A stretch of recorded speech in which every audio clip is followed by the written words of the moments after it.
hari ini ada aliran-aliran yang ngajak kita mendirikan khilafah. Itu bohong semua. Mengapa saya katakan bohong, Pak? Satu, al-khilafatu fi ummati 30 sanah. Karena khilafah di tengah-tengah umatku, kata Nabi, hanya 30 tahun. Khilafah itu kata Nabi cuma 30 tahun. Ini hadis sahih. Hapus dulu hadis ini. Baru mereka ngajak kita mendirikan khilafah. Termasuk Hizbut Tahrir. Itu mempromosikan khilafah. Pengen tahu tidak siapa promotor Hizbut Tahrir? London, Inggris. Di Timur Tengah mereka dilarang, Pak. Di Indonesia sudah dibubarkan. Senang betul saya mereka dibubarkan itu. Satu-satunya negara yang membela Hizbut Tahrir siapa? Kelompok khilafah ini Inggris.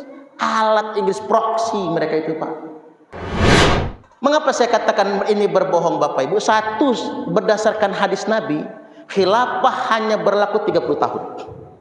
Makanya Abu Bakar, Umar, Utsman dan Ali pas 30 tahun. Ini harus paham kita. Mereka janjikan surga, tapi sejatinya mereka sedang mempromosikan neraka. Itu ciri Dajjal kan begitu. Dajjal itu yang di tangannya air padahal api. Yang di tangannya tanpa api padahal itu adalah air. Tampak seperti surga padahal neraka. Tampak seperti neraka padahal itu adalah surga. Coba, mereka janjikan angin surga apa? Nanti kalau khilafah tegak, listrik gratis, sekolah gratis, rumah sakit gratis, pajak bumi dan bangunan gratis, pajak kendaraan bermotor gratis. Kan angin surga semua itu. Cara mematahkannya kayak mana? Saya tanya balik mereka. Mas, kata saya, sampean sudah menjanjikan kepada kami angin surga. Semuanya serba gratis kalau khilafah tegak. Nah sekarang saya mau tanya, kalau khilafah ini tegak, NKRI, Negara Kesatuan Republik Indonesia ini mau dikemanakan? Apa kata dia? Ya NKRI kita bubarkan. Itulah neraka yang sesungguhnya. Ketika dia menjanjikan angin surga, kita terbuai dengan surga yang dijanjikan, ikut kepada mereka. Ujung-ujungnya kita membubarkan negara, berontak ke negara ini. Buktinya apa? Suriah perang saudara, Irak perang saudara, nggak habis-habis. Bukan surga yang kita dapatkan, neraka yang berkepanjangan. Hati-hati, itu tipuan, Bapak Ibu. Nah secara normatif kita tanya balik, ada nggak dalilnya yang memerintahkan menegakkan khilafah? Kalau ada satu saja ayat maupun hadis yang memerintahkan menegakkan khilafah, saya Suparman Abdul Karim, kata saya, gabung kelompok Khilafatul Muslimin atau HTI. Nggak bisa, karena nggak ada dalil, Pak, yang memerintahkan menegakkan khilafah. Itu nggak ada ayatnya, nggak ada hadisnya. Kalau kita sholat ada perintahnya, zakat ada perintahnya, khilafah nggak ada. Mengapa khilafah tidak diperintahkan? Karena khilafah tidak akan ada kecuali Imam Mahdi. Halo? Nah, dikit lagi ya, kan ini ngaji kan, Pak? Ini harus ilmiah. Saya ingin sampaikan 5 takdir. Takdir ini harus dijalani, Bapak Ibu. Takunun nubuwatu fikum. Takdir Allah yang pertama, kepemimpinan umat Islam ini kepemimpinan nubuah. Apa itu kepemimpinan nubuah? Pemimpinnya Nabi, yakni Nabiullah Muhammad sallallahu alaihi wasallam. Ini takdir Allah.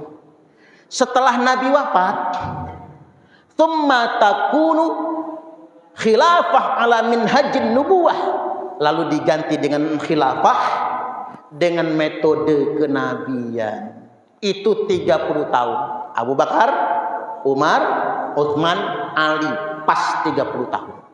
Tsumma yakunu mulkan abdon, lalu diganti dengan monarki absolut. Makanya nubuah, kemudian khilafah, lalu mulkan abdon, monarki absolut.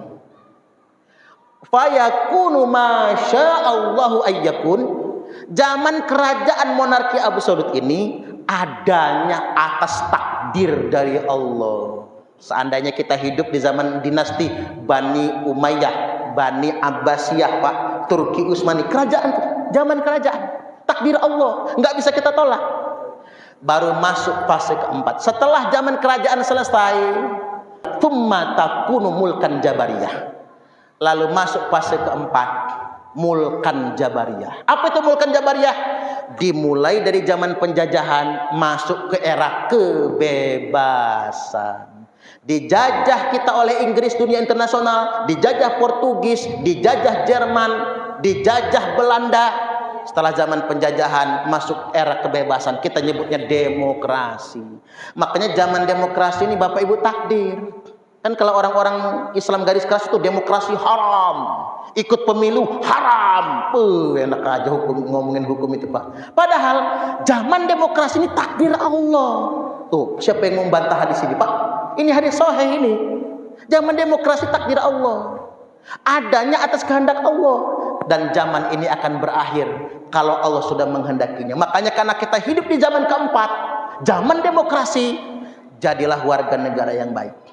Pilkada ikut nyoblos, pileg ikut nyoblos, pilpres ikut nyoblos. Tapi jangan kena duit ya Bu. NPWP nomor piro wani piro. Ibu-ibu ini heran saya, dikasih suaminya Pak uang belanja 100.000 sehari masih monyong. Ngapa kata suaminya, kurang ini Pak, mau beli apa? Tapi dikasih caleg 100.000 buat 5 tahun nyengir. Ini mah nggak masuk akal menurut saya Pak. Dikasih suaminya 100.000 sehari masih monyong, dikasih caleg 100.000 buat 5 tahun nyengir. Makanya negara kita susah membangun. Karena ngapa? Mental kita belum baik. Masih kalah sama Amerika. Amerika kalau calegnya nyogok nggak dipilih orang. Nah di kita kalau nggak nyogok malah nggak dipilih. Ibu-ibu sampai masang pelang itu, masang banner, nggak terima kalau gocap. Kalau nopek gua coblos, masya Allah. Nah baru yang terakhir, setelah zaman demokrasi berakhir, demokrasi pasti berakhir. Runtuh demokrasi ini sesuai dengan takdir, jangan kita runtuhkan takdir. Baru masuk fase kelima. Inilah orang HTI dan Khilafatul Muslimin kejebak di fase kelima. Apa? Tsumma takunu khilafah ala minhajin nubuwah. Nanti balik lagi zaman khilafah dengan metode kenabian. Inilah ambisi Khilafatul Muslimin, menjadikan Abdul Qadir Hasan Baraja khalifahnya. Si Baraja itu kan pernah ngebom Borobudur Pak, jadi teroris 10 tahun penjara, sekarang vonis lagi 10 tahun. Padahal Bapak Ibu, fase kelima itu khalifahnya adalah Imam Mahdi. Nggak bisa Pak Jokowi jadi khalifah, nggak bisa.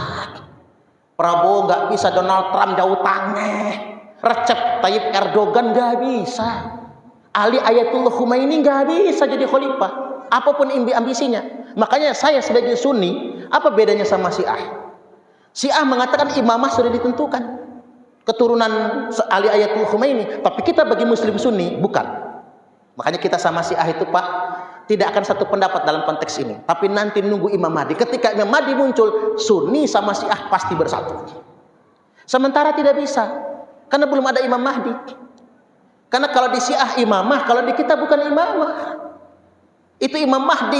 Nah ketika Imam Mahdi memimpin pasukan bersama kaum muslimin sampai ke Palestina, turun Nabi Isa alaihi salam di Menara Putih Damaskus, Suriah Pak.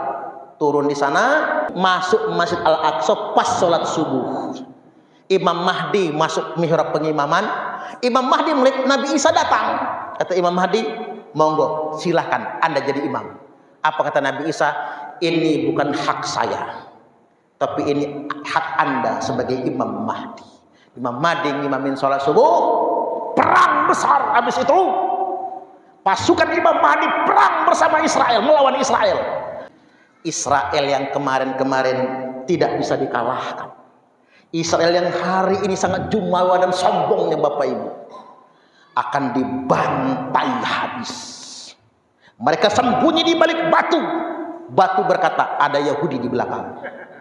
Mereka nyumput di balik pohon. Pohon berkata, nih Yahudi nyumput. Selesaiin aja. Cuman satu pohon Pak yang nggak ngomong. namanya pohon korkot. Makanya di Israel dibudidayakan tanaman korkot. Tujuannya apa? Agar tempat nyumputnya orang-orang Yahudi. Ya, kalau cuma nyumput balik bangker maka ketemu. Ngomong semua itu batu tanah ngomong semua Pak. Maka Yahudi dieksekusi habis di muka bumi ini tanpa tersisa satu. Ini takdir Allah. Nggak bisa kita tolak. Ini takdir dari Allah. Ini normatif Bapak Ibu. Nah, lantas kemudian Imam Mahdi menjadi khalifah internasional. Nah, Nabi Isa tugasnya membunuh Dajjal laknatullah alaih. Dajjal mati. Tidak lama setelah memimpin Imam Mahdi, beliau wafat meninggal dunia. Lalu digantikan oleh Nabi Isa al-Masih alaihi salam. Lalu Nabi Isa menikah. Saya doakanlah istrinya orang Tanjung Raya inilah, jangan-jangan. Biar Nabi Isa kunjungan ke Bandar Lampung. Nabi Isa kemana? Tempat mertua. Nabi Isa menikah dan beliau memimpin 40 tahun nanti Bapak Ibu. Lalu beliau meninggal dunia, wafat. Lalu dimandikan, dikafani, disolatkan, dan dikuburkan. Nah, ini bab eskatologi. Menyikapi eskatologi ini hati-hati, jangan pernah mau ditipu orang Bapak Ibu ya. Jadi kalau ada yang ngajak-ngajak kita ke khilafah lagi, nih cara ngejawabnya udah tahu, nggak ada perintahnya dan bukan baraja khalifahnya itu, tapi Imam Mahdi alaihi salam. Imam Mahdi itu bukan orang biasa, tapi keturunan Nabi sallallahu alaihi wasallam.